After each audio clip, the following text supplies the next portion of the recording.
Hello, bachcho. Let's read this question. The question says, which of the following statements is not a correct statement about the trends when going from left to right across the periods of the periodic table?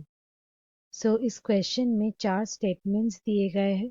वो चार statements में से कौन सा statement सही नहीं है अगर हम लोग ये पीरियोडिक टेबल का जो पीरियड्स होता है वो पीरियड्स का लेफ्ट साइड से लेके राइट साइड तक हम लोग मूव करें। तो यहाँ पे कौन सा स्टेटमेंट सही नहीं है वो हमें यहाँ पे सिलेक्ट करनी है।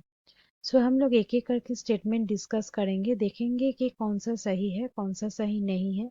जान लेते हैं इस क्वेश्चन का कि कंसेप्ट क्या होगा। आते हैं नंबर ए में। The elements become less metallic in nature. मतलब यहाँ पे बोला गया है कि पीरियोडिक टेबल में जो पीरियड्स है, अगर हम लोग पीरियड्स का लेफ्ट साइड से लेके राइट साइड तक हम लोग मूव करें तो जो एलिमेंट्स होता है उसका नेचर कम मेटालिक हो जाते हैं। ये जो स्टेटमेंट है ये यहाँ पे बिल्कुल सही है, क्योंकि यहाँ पे ये जो एलिमेंट्स होते हैं, एलिमेंट्स में जो एटम्स होते हैं वो एटम्स क्या करता है, इलेक्ट्रॉन एक्सेप्ट करता है, एक्सेप्ट इलेक्ट्रॉन्स। और ये इलेक्ट्रॉन्स वो क्यों एक्सेप्ट करता है, उसका जो वैलेंस शेल है उसको फिल करने के लिए, फॉर फिलिंग वैलेंस शेल, उस ये वैलेंस शेल को फिल अप करने के लिए। बट तब ये कोई अनफिल्ड जो शेल है उसको रिमूव नहीं करता है, रादर तब ये वैलेंस शेल को फिल करने के लिए इलेक्ट्रॉन एक्सेप्ट करता है। और इसलिए ये हो जाते हैं लेस मेटालिक। क्योंकि हम लोग जानते हैं कि जो मेटल्स होते हैं वो इलेक्ट्रॉन्स दे सकता है, बट जो नॉन मेटल्स होते हैं जो लेस मेटालिक होते हैं वो इलेक्ट्रॉन एक्सेप्ट करता है। यहाँ पे ये स्टेटमेंट बिल्कुल सही है। आते हैं दूसरा स्टेटमेंट में, that is number B. The number of valence electrons increases. ये स्टेटमेंट में बोला गया है कि जब हम लोग लेफ्ट साइड से लेके राइट तक एक पीरियड का जाएंगे तब वैलेंस इलेक्ट्रॉन्स क्या हो जाता है, इंक्रीज हो जाते हैं। बेसिकली लेफ्ट से राइट में जब हम लोग जाते हैं तब वैलेंस जो इलेक्ट्रॉन्स होते हैं वो वैलेंस इलेक्ट्रॉन्स सेम शेल में एडेड होते हैं, सेम शेल में ही वो ऐड होता जाता है। इसलिए इसका नंबर बढ़ जाता है। ये स्टेटमेंट भी यहाँ पे बिल्कुल सही है। नेक्स्ट आएंगे नंबर सी में। सी में बोला गया है कि ये जो एटम्स है वो अपना इलेक्ट्रॉन्स बहुत आसानी से खो देता है। बेसिकली जब हम लोग कोई पीरियड का लेफ्ट से राइट तक जाएंगे तब क्या हो जाता है, शेल का जो नंबर है, मतलब नंबर ऑफ शेल्स, ये क्या हो जाता है, इंक्रीज होता जाता है। बट उसके साथ साथ क्या हो जाता है, जो इफेक्टिव न्यूक्लियर चार्ज होता है, इफेक्टिव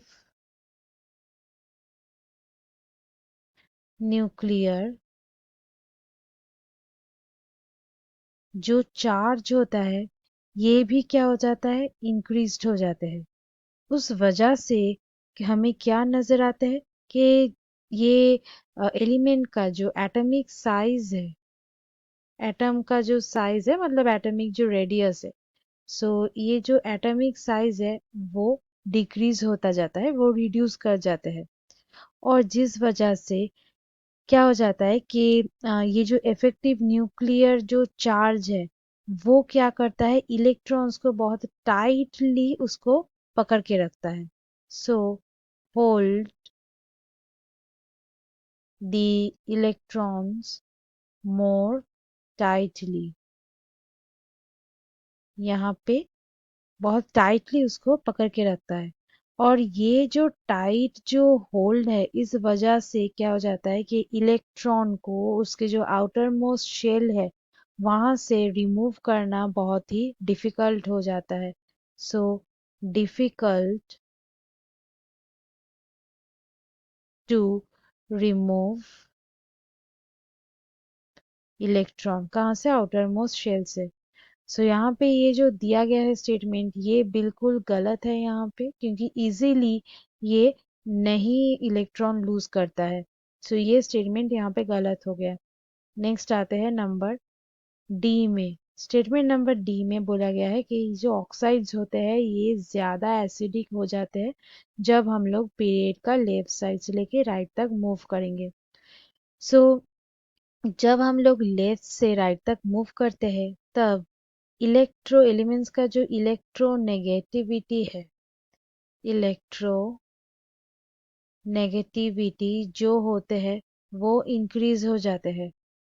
और क्या हो जाता है, जितना ये इलेक्ट्रोनेगेटिविटी बढ़ जाता है उतना ही जो आयोनिक कैटायंस प्रोडक्शन है, आयोनिक कैटायंस प्रोडक्शन, ये प्रोडक्शन भी क्या हो जाता है, ज्यादा हो जाते हैं।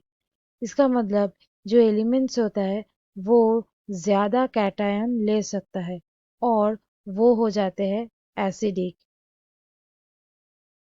ये हो जाते हैं एसिडिक।